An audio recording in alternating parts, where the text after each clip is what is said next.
Ya, kita tunggu momentum ibadah haji tahun ini. Saya dapat WhatsApp, kami baca diskusikan langsung bersama Ustaz Zuki Muhammad Ali di Kairo kemarin bulan Januari. Kami ke Kairo bersama beliau, Palestina dan Jordan bersama beliau, Bapak sekalian. Ya, WhatsApp-nya sama. Isinya apa? Amerika, Eropa, NATO sekarang sudah mengirimkan tentara-tentara supranaturalnya kemana? Ke Masjidil Haram, ke Mekah dan Madinah. Bapak Ibu yang Allah Subhanahu wa taala dan juga DKM Dewan Kemakmuran Masjid Jamiatul Zahidin, jamaah sekalian rahmati Allah, kita lanjutkan kajian kita tadi yang sempat tertulis dengan sholat Isya berjamaah.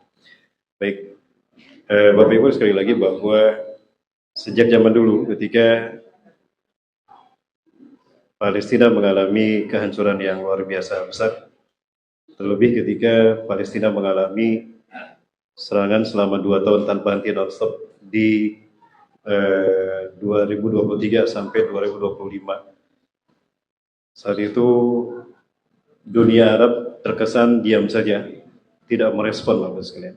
Ya, diam saja tidak merespon. Bahkan saya melihat sendiri bagaimana bangsa Arab itu hidup nyaman sementara saudara mereka kelaparan. Ya. Ini Bapak Ibu bisa menyaksikan di saat kami berangkat ke sana itu kurang lebih 4 bulan. Ya, tanggal 7 Oktober dibantai, tanggal 1 Oktober saya masih di Al-Aqsa waktu itu. Saat itu memang beda. Ada sesuatu yang aneh, sepertinya akan ada peristiwa besar. Kenapa saya katakan aneh? Karena orang-orang Palestina yang biasanya tidak boleh masuk ke Masjidil Aqsa, saat itu masuk, Pak. Ribuan, saya tanya dari mana? Dari Nablus, Tulkarem, Jenin, dari Ramallah, Ramlah. Ya, ada juga yang dari Jericho, bahkan dari Hebron. Ya, luar biasa, kok bisa? Ya. Kemudian kami ke Al-Khalil Hebron, kurang lebih sekitar 30 km dari Al-Quds, Masjidil Aqsa. Itu juga padat sampai kami tidak bisa masuk. Tidak bisa sholat tahiyatul masjid di Masjid Nabi Ibrahim di Al-Khalil Hebron. Ada apa? Nah ternyata memang saat itu ada cover story mereka akan dibantai selama 2 tahun itu Bapak Ibu sekalian. Bapak Ibu Rahmatullah, saya bersama Ustaz Radil Hamzah dari dari Jakarta. Kami terbang ke Kairo Mesir menggunakan Etihad, kami transit di Abu Dhabi. Dan saya lihat bagaimana negara-negara Islam luar biasa makmur saat itu. Ini sebagai contoh saja Bapak Ibu. Bagaimana kondisi yang sangat mencolok sekali. Aneh kenapa negara-negara Arab seolah-olah bungkam. Bapak Ibu bisa saksikan bagaimana mereka nyaman, berlimpah ruah makanan, tidak kurang sedikit pun buah-buahan. Saudara mereka tidak jauh dari mereka. Itu dibantai 2 tahun. Mereka melihat itu, tapi kenapa diam saja?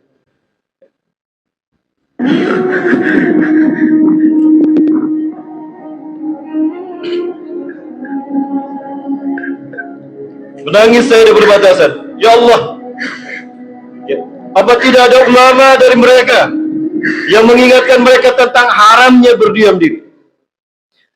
Ya. Apakah tidak ada yang mengingatkan tokoh-tokoh ulama zaman dulu kepada mereka?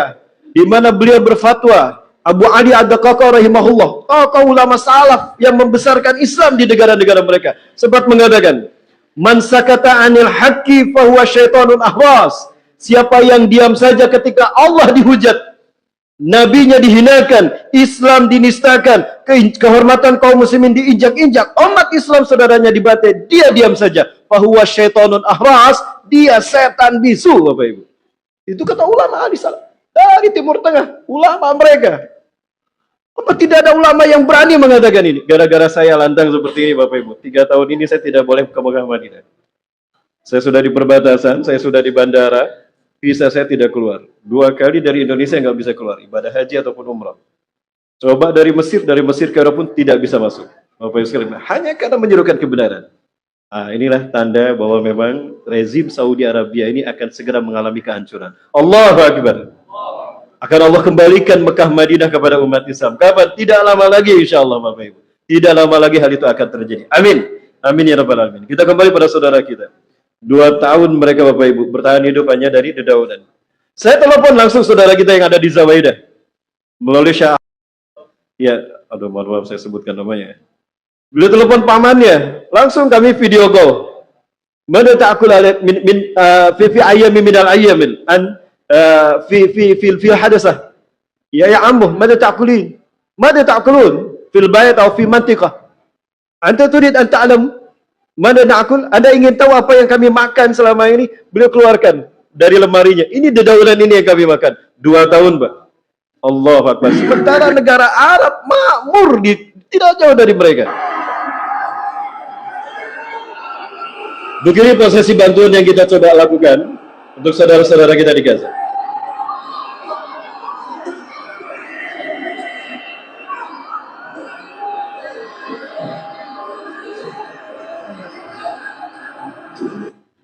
Anak-anak yang sudah saya katakan, "Khalas, qad intaha ya walad." Sudah selesai, nak. Sudah habis, nak. Mereka tidak. Wajah itu baki ya kasir ya ammu, masih ada paman, lihat sisanya masih ada, izinkan kami mengambil ini, membersihkannya. Allahu Akbar. Bapak Ibu, di saat kita makan nyaman, ya kubarul Arab, ya masyarul Arab, ya ista'uddu hujjatakum, siapkan wahai bangsa Arab hujah kalian di hadapan Allah, karena Allah akan menghisab kalian. Innahu sayuhasibukum, kalian akan dihisab, Allah akan mempertanyakan pada kalian. Ya, Allahu Akbar. Nauzubillahi min dzalik. Maka haram Bapak Ibu. Bapak Ibu demi Allah, jihad membela agama kita hukumnya fardu kifayah. Semua ulama sepakat jihad membela Islam itu fardu kifayah. Artinya, jika ada saudara kita di sana yang berhadapan dengan musuh Islam, langsung berhadapan, mereka sudah berjihad, gugur kewajiban kita. Namun ada 4 kondisi, kalau satu dari 4 kondisi itu terjadi, berubah dari fardu kifayah menjadi fardu ain. Sekali lagi Bapak Ibu, apabila satu dari 4 kondisi ini terjadi, apalagi keempat-empatnya, haram muslim laki-laki dan perempuan yang akil balik diam saja. Kalau bukan murtad, munafik, fasik. Itu Bapak Ibu. Dan Allah akan mengganti dengan kaum yang lain. Siapa yang menggantikannya? Iran, Bapak Ibu. Malu kita di hadapan Allah.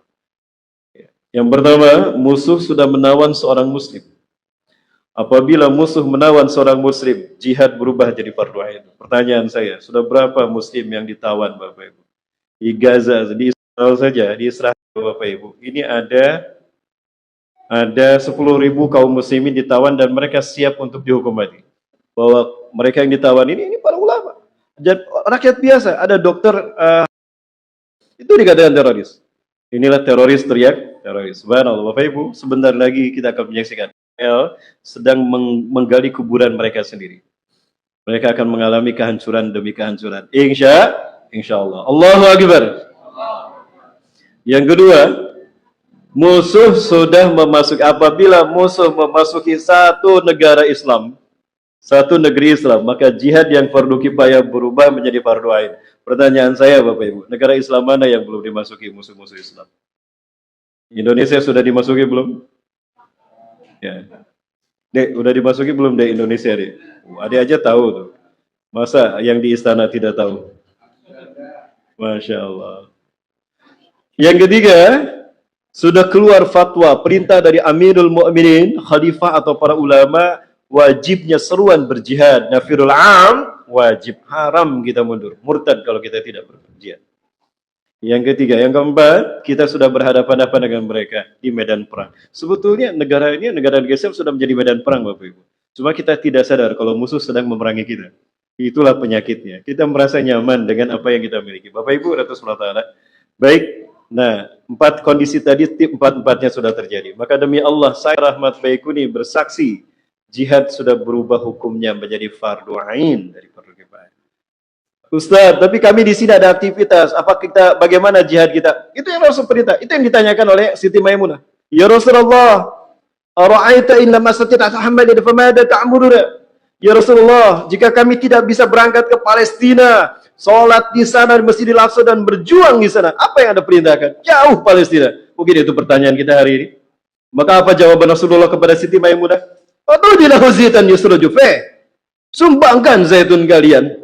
Sumbangkan harta-harta kalian agar menyala Masjidil Aqsa sehingga salat bisa ditegakkan, jihad bisa ditegakkan, Islam bisa dihidupkan di sana. Faman fa'ala dzalika kaman ata, dan siapa yang menyumbangkan hartanya, zaitunnya untuk Palestina, Masjidil Aqsa agar terang salat bisa dilaksanakan sana, Islam bisa ditegakkan, izahnya, itu sama dengan dia datang dan berjihad di sana. Maka sekali lagi harus menegaskan, man jahaza ghaziyan faqad ghaza, siapa yang membantu memenuhi kebutuhan para mujahid, kita suplai makanannya, kita suplai logistiknya dengan harta kita dari sini melalui lembaga-lembaga seperti SPM misalnya. Tadi sudah ada fakta empirisnya. Faqad ghaza, sama dengan dia jihad bersama mereka di medan perang. cara cerdas kita untuk menghidupkan sunnah dan menunaikan kewajiban kita di muka bumi. Islam memudahkan. Ad-dinu yusron, agama itu mudah. Yang susah nafsu kita, Bapak Ibu. Betul? Jamaah. Oi jamaah. Pertanyaan juga sampai kepada saya, Ustadz, kenapa bangsa Arab diam saja, Ustadz? Baik, Bapak Ibu. Lupakah kita? Siapakah yang membidani lahirnya bangsa-bangsa Arab? Siapakah yang membidani dan membuat bangsa Arab terpisah dari Turki Utsmani, lalu mereka merdeka sebagai negara? Siapa? Amerika juga dan Inggris, sekutu, Bapak Ibu. Jadi mereka punya referendum dibantu oleh sekutu Turki. Bahkan anehnya ikut memerangi Turki. Jadi majikan mereka siapa? Lah yang memerangi Israel, Palestina. Jadi bagaimana mungkin mereka akan membela lawang negara mereka sendiri? Referendumnya dilahirkan dibantu siapa? Bidan yang melahirkan negara mereka adalah bangsa yang memerangi Palestina, yang memerangi kaum muslimin. Jangan lupakan sejarah itu, Bapak. Allahu Akbar. Nah, kemudian Bapak Ibu dan SWT. Dan yang kedua, dan ini yang penting secara akidah. Kenapa bangsa Arab diam saja? Allah sudah memberitahu sama kita, jamaah. Jamaah. Oi jamaah. Allah sudah ngasih tahu sama kita 14 abad yang lalu. Kenapa bangsa Arab diam saja? Kita Indonesia yang jauh dan Iran yang membantu. Ini jawabannya. Ya, jadi Allah sudah ngasih tahu sama kita. Allah tidak mau memberikan kemuliaan jihad kebangkitan Islam ini pada mereka. Betapapun mereka memang sudah dapat giliran dulu di zaman Rasulullah SAW. 610 Masehi sampai 632 Masehi. Bangsa Arab itu sudah Allah pilih untuk memimpin kebangkitan Islam. Afrika sudah di zaman Salahuddin Al-Ayyubi. Perang Salib 1187 Masehi. Dari Kairo, Mesir, Afrika, Salahuddin Al-Ayyubi memenangkan perang salib menggenggam dunia. Islam bangkit di dunia. Eropa sudah di zaman Muhammad Al-Fatih, Sultan Turki paling muda usia 22 tahun, menguasai 21 negara. Dan negara yang terakhir dikuasai adalah Istanbul, Konstantinopel. Dan ini sudah Rasul sabdakan 900 tahun sebelumnya. Tahandal Konstantinia. Sungguh Konstantinopel akan dibebaskan. Pada ni'mal amiru amiruha. Sebaik-baik pemimpin di muka bumi adalah pemimpin yang memimpin pasukan pembebas membebaskan Istanbul, Konstantinopel. Pada ni'mal jaysh da'alikal jaysh. Dan sebaik-baik pasukan adalah pasukan yang membebaskan Konstantinopel. 900 tahun kemudian, tepat 29 Mei 1453 Masehi, seorang pemuda yang bernama Muhammad Al-Fatih Sultan Turki mewujudkannya.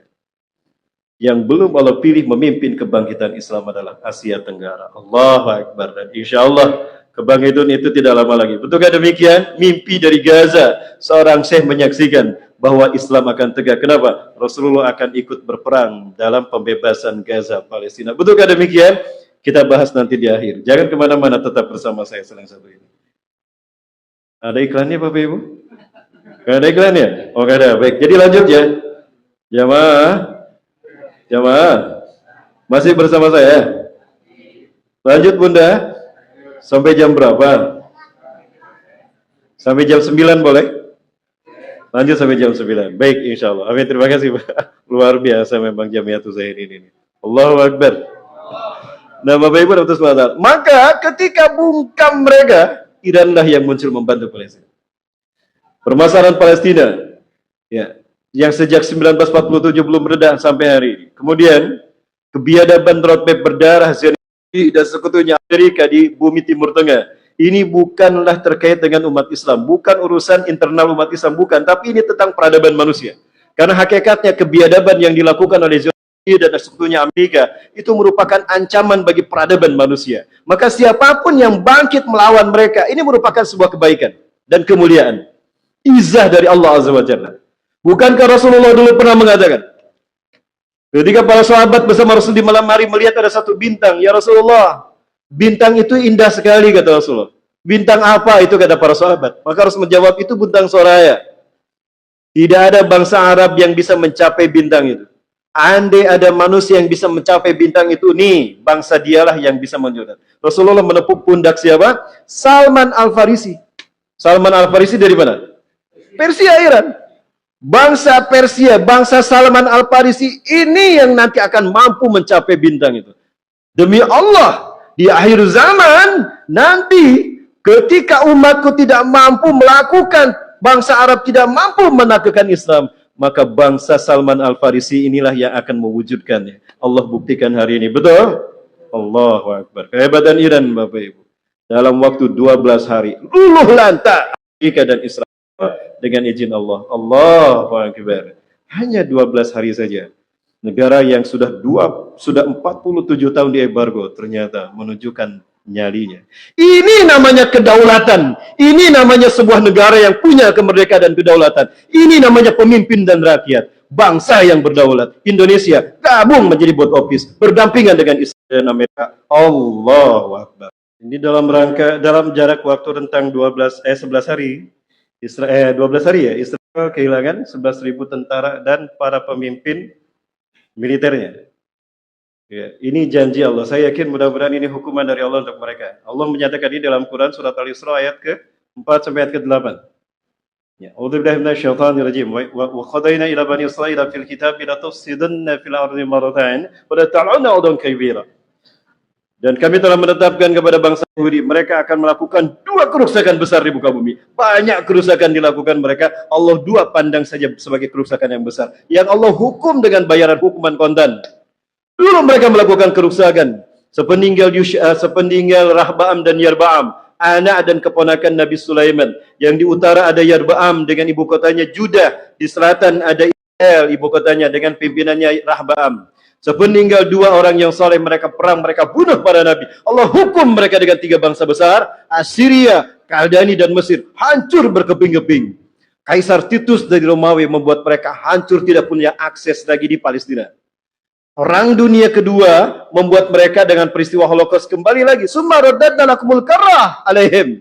Kami kembalikan kesempatan pada Bani Israel untuk kembali menguasai Palestina. Ya. Tapi apa yang terjadi? Mereka melakukan kezaliman. Padahal Allah katakan pada mereka, in ahsantum ahsantum li anfusikum. Kalau kalian menebar kebaikan, kalian menjaga perdamaian, kalian berbuat baik di muka bumi, pahala dan keuntungannya, berkahnya kembali pada kalian. Tapi karena kalian zalim, wa in asatum falaha, kalian memilih zalim, Allah hukum. Dan apa hukumannya? Hukuman yang kedua. Fa-idza jaa wa'dul akhirah liyasu'u wujuhakum wa liyutabbiru ma'alau tadbira. Mereka akan dihancurkan sehancur-hancurnya. Ayat ini sedang kita saksikan sama-sama. Allahu Akbar. Sedang kita saksikan sama-sama kebenarannya. Ini Tel Aviv, kantor dari Itamar Ben Gvir, Lulu Lanta. Sekarang berubah menjadi seperti Gaza, Bapak Ibu. Secara politik, kita berterima kasih pada Iran. Terima kasih Iran. Terima kasih.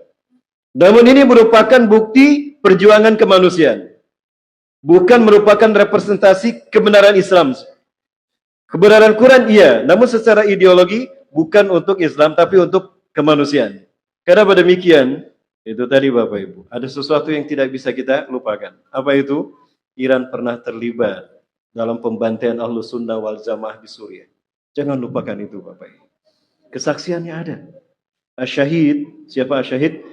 Muhammad Zahran bin Abdullah Al-Alusi, komandan pasukan Juyushul Islam di Raqqah. Beliau diwawancara oleh wartawan dari Malaysia. Beliau mengatakan, ya, Iran ini punya peran besar dalam membantai kaum muslimin di sana. Sampai sekarang masih saya simpan Bapak Ibu filenya. Masih saya simpan filenya. Bapak Ibu, beliau ini luar biasa. Beliau disegani dalam barisan mujahidin Suriah. Ini salah satu beliau ketika memobilisasi pasukan jihad melawan kejahatan Rusia, rejim Bashar Assad dan Iran di dalamnya. Bismillahirrahmanirrahim. Alhamdulillahirabbil alamin. Ini beliau. Dan ketika beliau melakukan perkumpulan membicarakan hal penting strategi jihad menyelamatkan Suriah, Muhammad Al-Jaulani, presiden Suriah, ada di dalamnya saat itu. Beliau gugur Bapak Ibu, dibom bersama para komando. 11 komandan yang lain syahid. Ini detik-detik syahidnya beliau.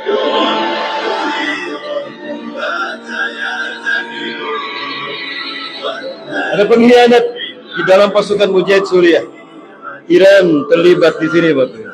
Jangan lupakan. Beliau turun berjihad. Saya sempat berpikiran, inilah Imam Mahdi. Namanya Muhammad Zahran bin Abdullah Al-Alusi. keturunan Al-Hasan. Sampai berpikir apakah beliau Imam Mahdi, tapi ternyata beliau gugur. Oh, beliau bukan Imam Mahdi. Walaupun beliau bukan dari Madinah, beliau dari Suriah, tapi beliau ada garis keturunan Rasulullah SAW. Sayyid. Bapak Ibu Rasulullah Ta'ala. Nah, kembali lagi, kita berterima kasih kepada Iran secara politik. Dan ini pula yang dilakukan oleh saudara-saudara para petinggi-petinggi pada demikian. Karena cuma Iran yang membantu mereka.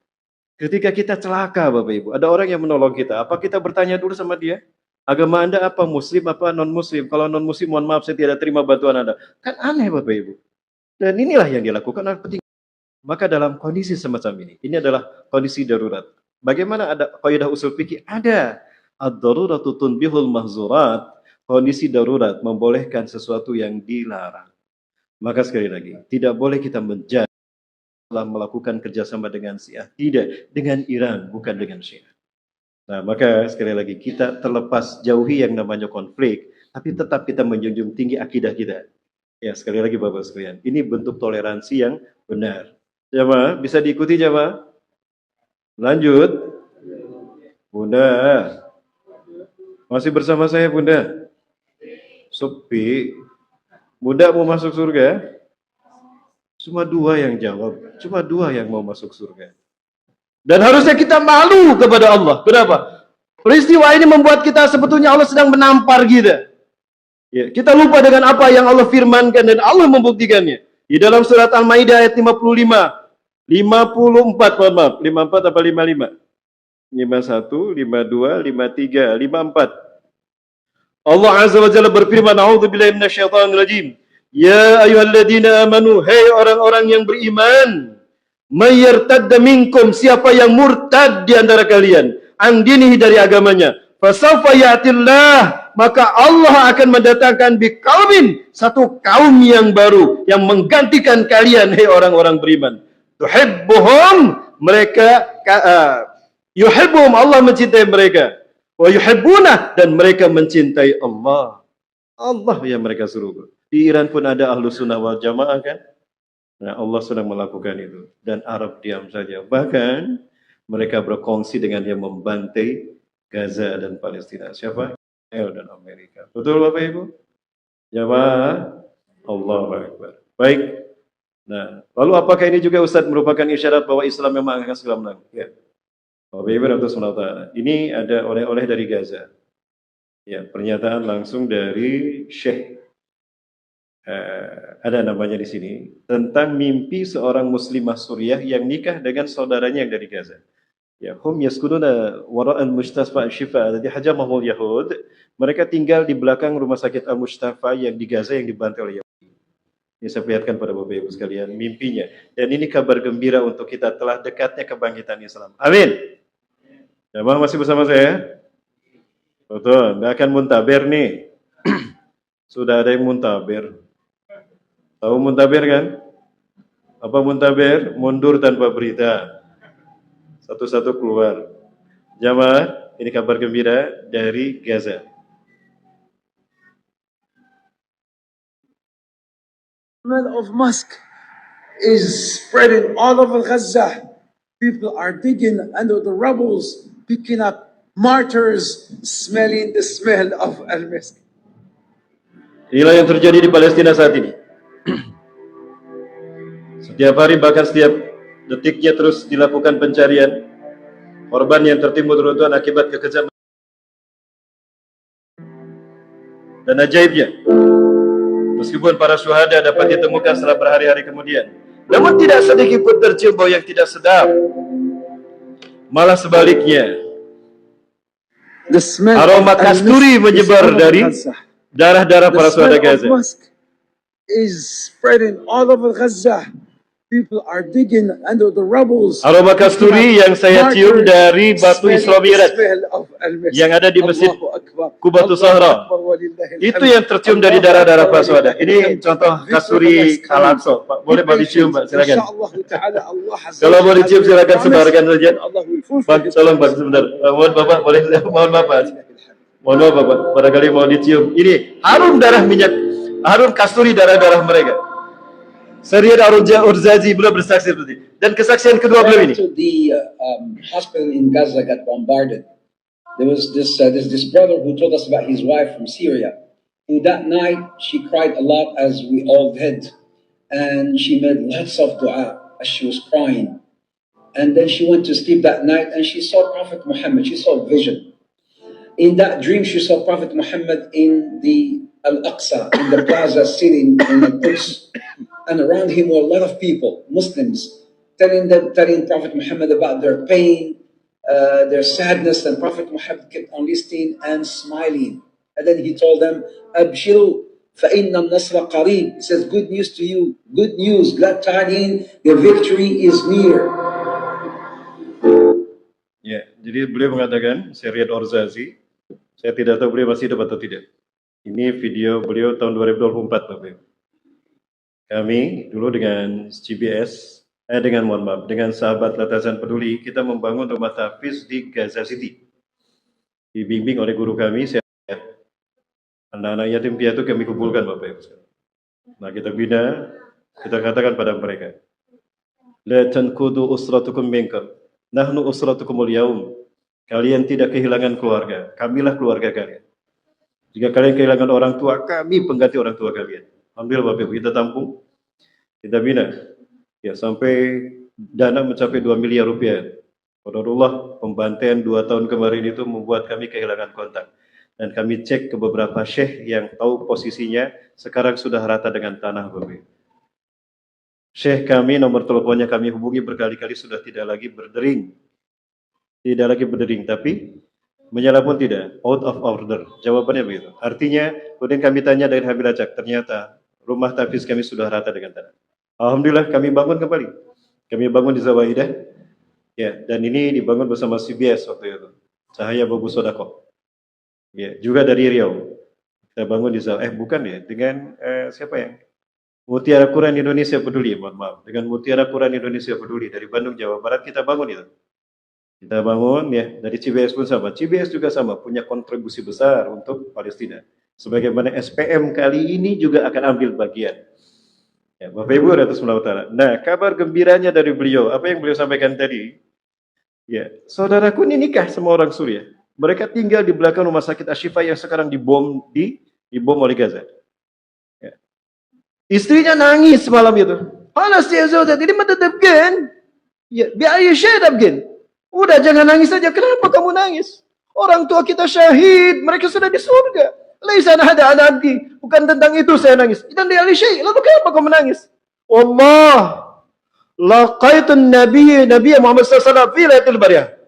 Tadi malam aku mimpi bertemu Rasulullah SAW. Nahnu nazisu hiwal al-Qudsi hiwala al-Qubatu Sahra. Kami duduk di sekeliling Masjid Qubatu Sahra ini. Wa yajlisu fina Rasulullah SAW, duduk di tengah-tengah kami. Ini bagian paling tinggi. Nah, beliau mimpinya di sini. Rasulullah SAW di tengah-tengah kami. Wa nashku ilaihi ma asabana min al-jurh min zulmil yahud. Kami curhat kepada Rasulullah, kami mengadukan, ya Rasulullah, kami dibantai di 2 tahun ini ya Rasulullah. Kepala kami belah, tangan kami putus, rumah kami hancur. Lakinnahu yatabassam, tapi Rasulullah tersenyum. Rasulullah tersenyum. La yabki alaina. Beliau tidak bersedih atas kami, tapi malah tersenyum. Summa yaqul, kemudian Rasulullah bersabda, sabran ya ahla Syam.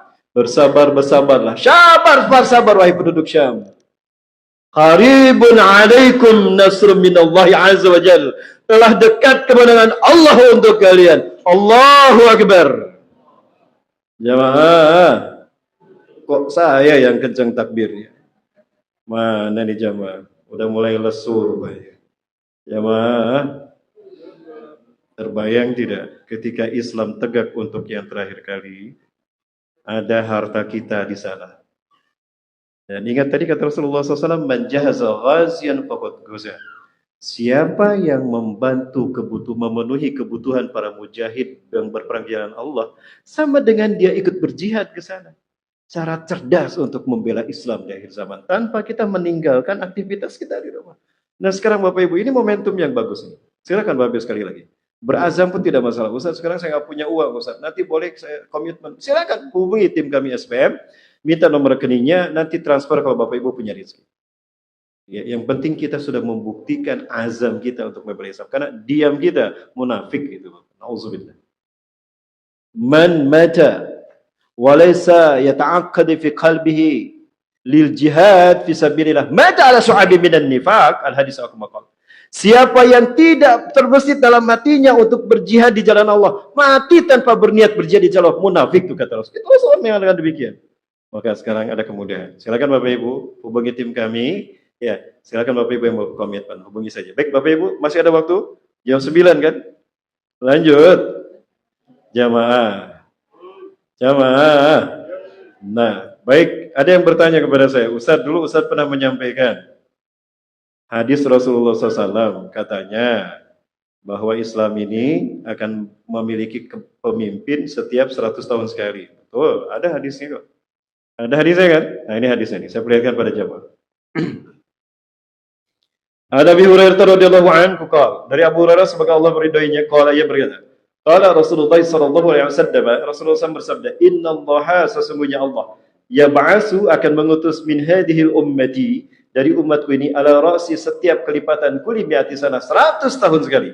Setiap kelipatan 100 tahun sekali Allah akan mengutus dari umatku ini kata Rasulullah SAW, man yujaddidu dinaha, seseorang yang akan mereformasi agamanya, seseorang yang akan memperbaiki kembali agamanya.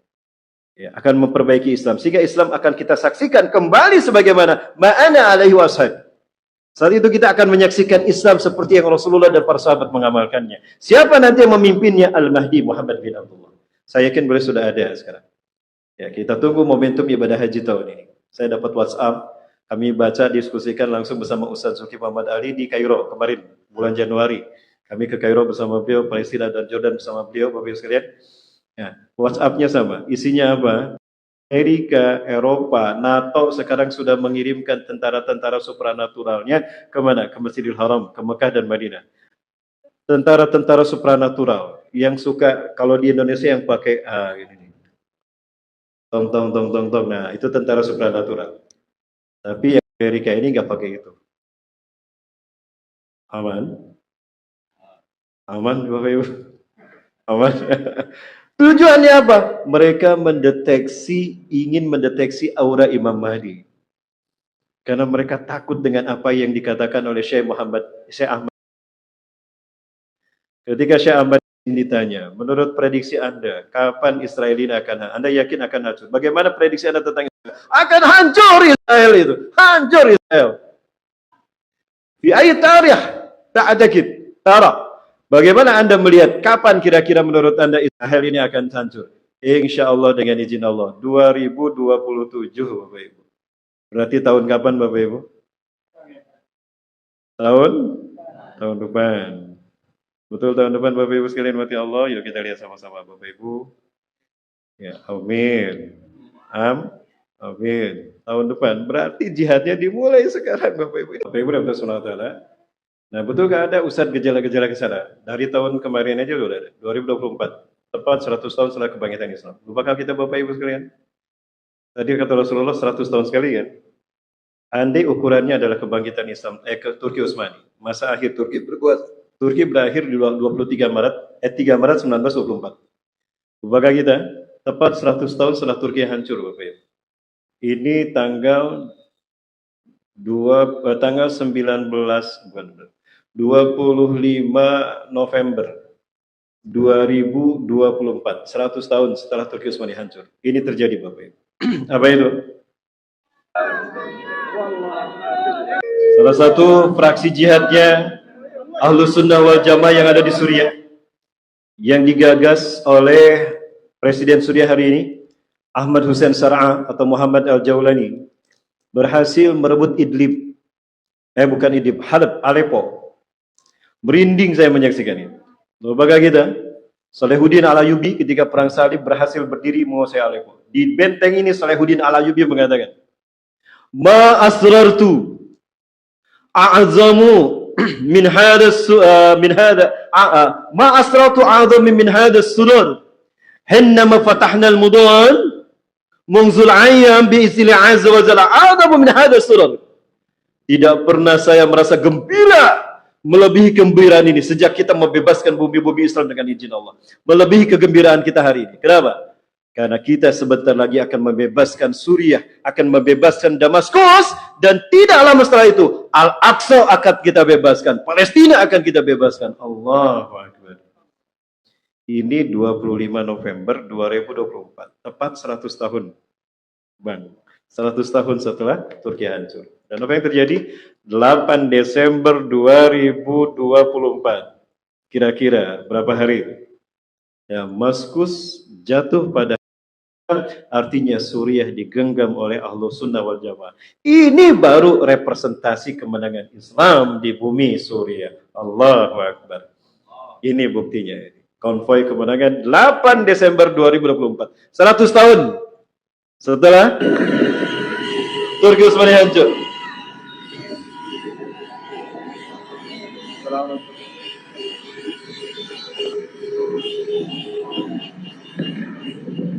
Homestay geldi gene. Halk böyle.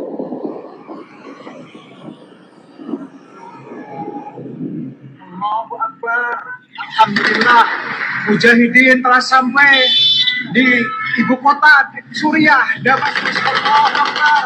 Alhamdulillah. Kemenangan bagi umat Islam. Allahu Akbar. Allahu Akbar. Lillahil hamd. Allahu Akbar. Allahu Akbar. Lillahil hamd.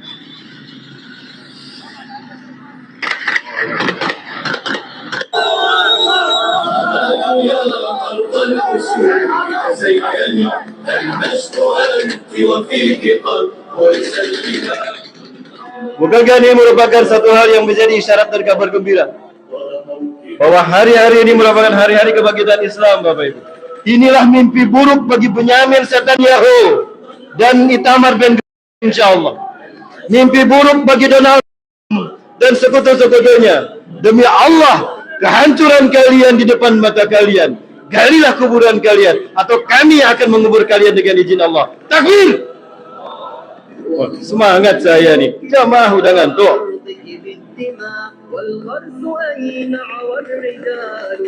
Tumbangnya rejim Bashar al-Assad merupakan tumbangnya rejim Syiah Nusairyah di bumi para nabi Allah. Ada satu banyak video saya simpan di sini. Kezaliman Syiah Nusairyah, ngeri sekali. Ya, ngeri sekali. Allah Akbar. Baik, Bapak Ibu yang atas SWT. Nah, bahkan ketika mereka merebut Damaskus, mereka melakukan sholat di Masjid Umawi, masjid yang nanti Nabi Isa akan turun di sana, dan masjid yang menjadi titik pertemuan Dajjal dan Nabi Isa AS. Ini sholat subuh pertama di sana.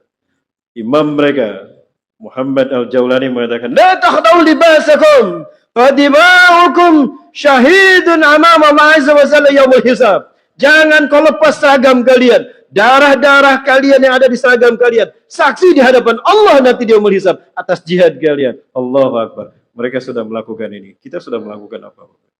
Kita sudah cuma nonton saja kan? Tidak, insya Allah. Harta kita, donasi kita, ini saksi kita ikut berperan. Amin. Bapak Ibu, ini sholat subuh pertama. Pertama setelah 54 tahun Syiah Nusairyah menguasai Suriah. Rejim Bashar al-Assad didukung oleh Rusia dan Iran. Coba, kita lihat sama-sama. Allahu Akbar. Ini Bapak sekalian. Allah. Bukankah Rasulullah SAW menjelaskan bahwa Dajjal akan bertemu dengan Nabi Isa akan turun di momentum sholat subuh di masjid ini. Merinding saya. Ini tepat 100 tahun setelah tumbangnya Turki Utsmani, isyarat kalau Islam akan bangkit. Dan sekarang beberapa hari ini, Bapak Ibu, rakyat Suriah sedang mendesak Ahmad Hussein Sar'a agar diserukan fatwa jihad membela Palestina. Allahu Akbar, memerangi Israel dan Amerika. Lihat Bapak Ibu, demo-demo sudah terjadi sekarang. Mereka ingin berjuang kembali. Allahu Akbar. Baik Bapak Ibu, waktu kita tidak banyak. Sekali lagi, ini merupakan isyarat bahwa kembalinya izzah Islam sudah di depan mata.